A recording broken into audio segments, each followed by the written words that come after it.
Now, whistles come in. We're going to get a timeout here by the offense. So that means they're down to one remaining here as we head toward halftime.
Now following the interception, here's Newton. Oh, the ball comes out on the hit, but they'll say it's incomplete. He was trying to get it that time to Ted Ginn. Let's look ahead for a quick minute. We don't have the schedules yet for next year, but what we do have are the 5 international games that will be played, 4 in London and then 1 again in Mexico, Jacksonville, Baltimore, Miami, New Orleans, Cleveland, Minnesota, Rams, and Arizona. Those in London, and then Mexico's going to get a great game. The Raiders and New England. Yeah, you're exactly right. And just think about the ones in London. Remember, they're splitting them between the 2 different stadiums in London, so they get a different flavor in all of these places. But Mexico, for the 2nd straight year, the Raiders are coming to town. That should be a whole lot of fun. Should be a ton of fun and a very good matchup. Right there, 54 Mike. Right, shift. Wake up. Throwing on 3rd down, Newton. Completes it to Dixon. And he's going to get this down.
The 35-yard line.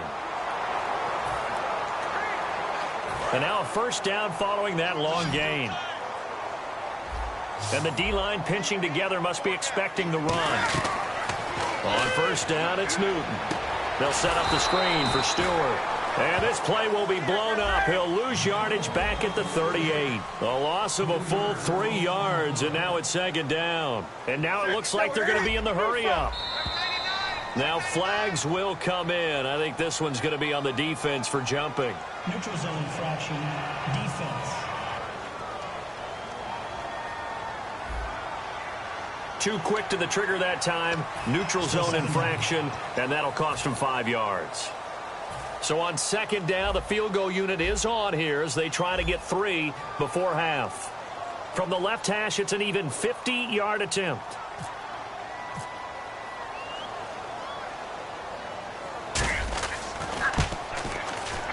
And this one looks good. It is good. Right down the pipe, and the drive will wind up yielding 3. A little bit of a lower trajectory there on the deep kick, and it worked. Had to do it because he had to drive it out low because of the length of the kick.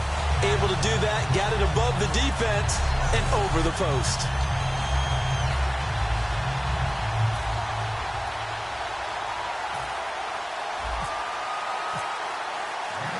After knocking through the field goal, here's Gano back out there now for the kickoff.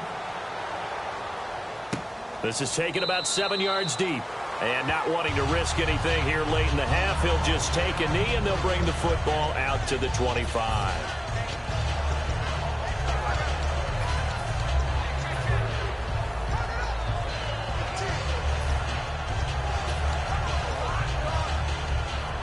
And unless this is a quick incompletion, this is likely the last play here of this first half. Final play of the half, it's Wilson. And this is incomplete with a clock showing just 3 seconds left. They got pressure there and only rushing 3.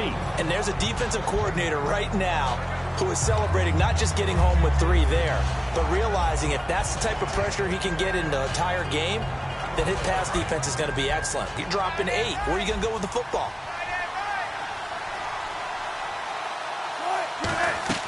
They'll throw now on the final play. He's going to go for a big play downfield. And they can't get the long connection as it falls incomplete. Okay, so Larry apparently giving us the silent treatment all of a sudden, and we're going to skip ahead to quarter number 3.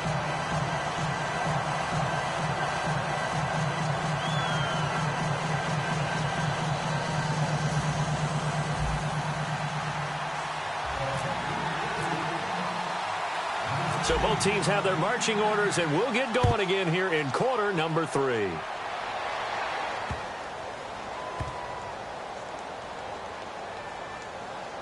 This will be taken very short.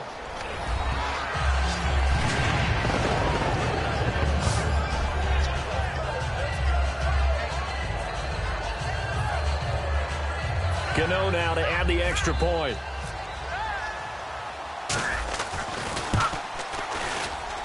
And that one pushes the lead up to 11.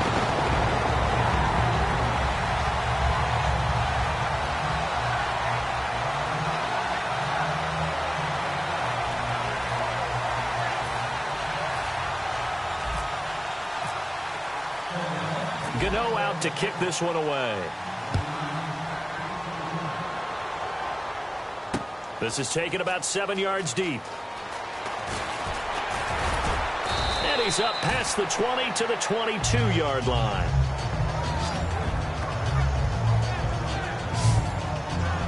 And Seattle now ready to march onto the field. They have the ball here for the inaugural drive of the second half. Pretty big deficit, though. We'll see what adjustments were made in that locker room. And I never want to make something more important than it actually is, right? I don't want to create more hype than what is there. But this is I'm doing it, though. This is a really important drive. And we often talk about teams scripting plays to start a game. A lot of them script to start the second half, too. And they're scripting something that they expect to get them into the end zone and back into this game. We'll see if that script is a good one for them.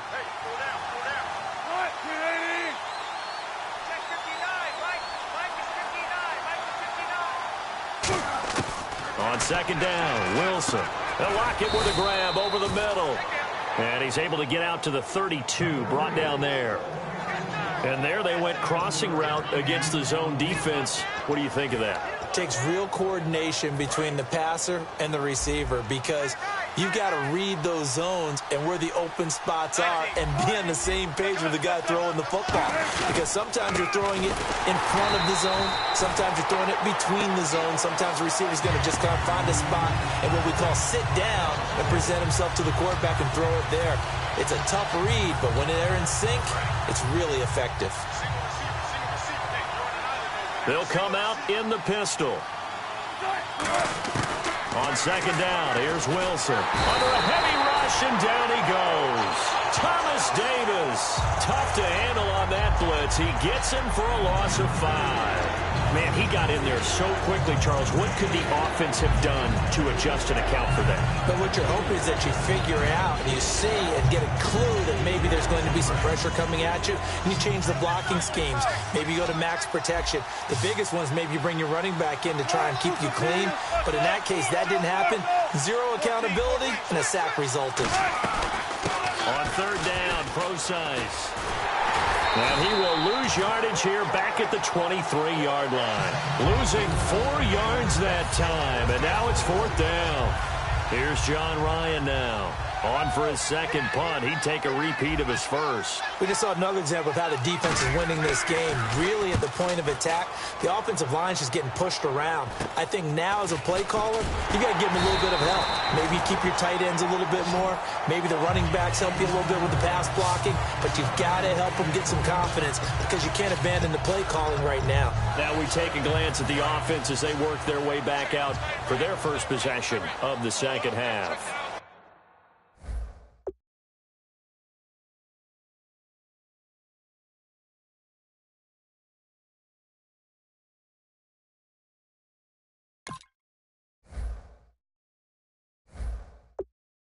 They were able to get the ball back here, didn't surrender any points. Now they'll look to add to that lead. Hey, how about the boost the defense gave them? Going right out on the field, shutting them down, not giving up any points, and turning the ball back over. They want to do their part now and show them a little respect and some gratitude by scoring some points. And to get a little more cushion.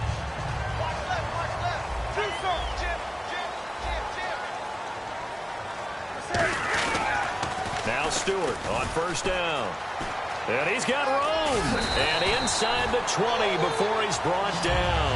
That one goes for 13 yards, and it moves the sticks. Sometimes it's hard to believe, but there are times this game is about patience, isn't it? Has had the game he expected, but that run there, that may get him going. I was just going to say, maybe that gives him a little juice, because you're right, he struggled, especially in that first half. After review of the play, the ruling on the field stands. Hello. Well, he challenged the play. It did not pay off.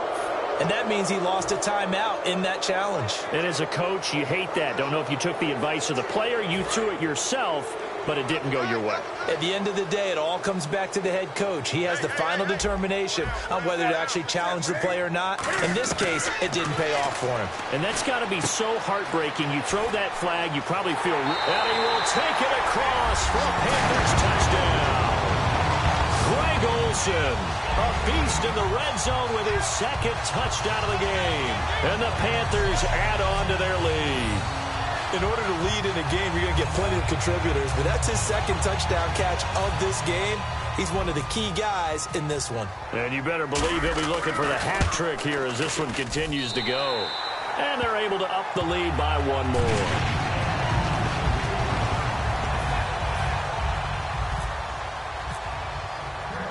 Gano now following the touchdown here to kick it away. This is taken about 7 yards deep. And he'll take it back to about the 19-yard line.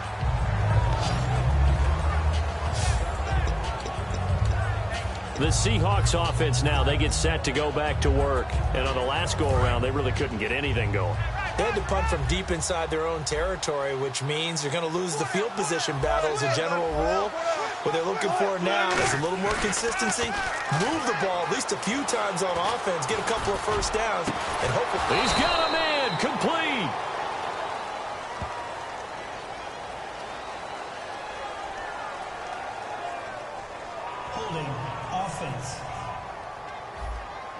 And, of course, the defense is going to accept this penalty. They'll wind up losing a full 10 yards on the play.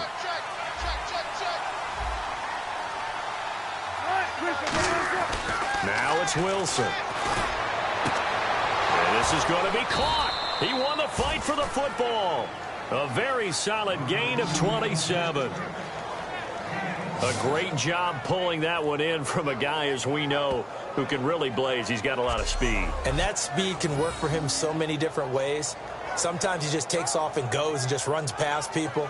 Sometimes you get people to back off so far that you can catch everything underneath. But still, at some point in the game, you probably have to make some contested catches, right? Sometimes you have to go up and beat a defender for the football. He has that in his arsenal as well. Showed it right there. Now Wilson on first down. He's got, and no escaping this time as he'll go down. They got him for a sack. Mario Addison able to get in there and take him down for a loss of 3. Well, they were coming out of the 4-3 defensively. Pressure coming off that right side from the DN. And that's the blind side of most quarterbacks. If you're right-handed, that's the side you don't see quite as well. And that's why you rely on your left tackle, maybe your highest-paid offensive lineman, to take care of you. In this situation, that didn't happen. To throw is Wilson. He's going to oh, this is taken in. It's complete. And he takes this one down all the way near the 30. That one goes for 36 yards. Well, we know he's got the speed there. He needed the speed and the hands. A great catch. And because of that speed, you have to respect it as a defender. So you have to either play off or make sure you're somehow in contact with him. And he's able to do exactly what you said. Use the speed to his advantage and go up and get the football. That's a big-time play right there. They come out here in the eye. First down, this is Rawls. Trying to turn the corner, but they string him out and stop him at the line of scrimmage. Call it no gain on the play, and it'll be second down. And the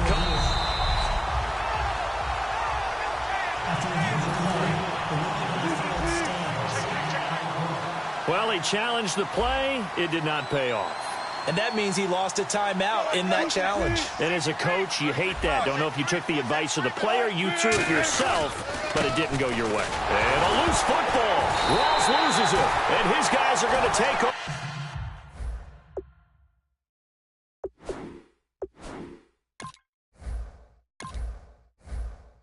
At the 31-yard line.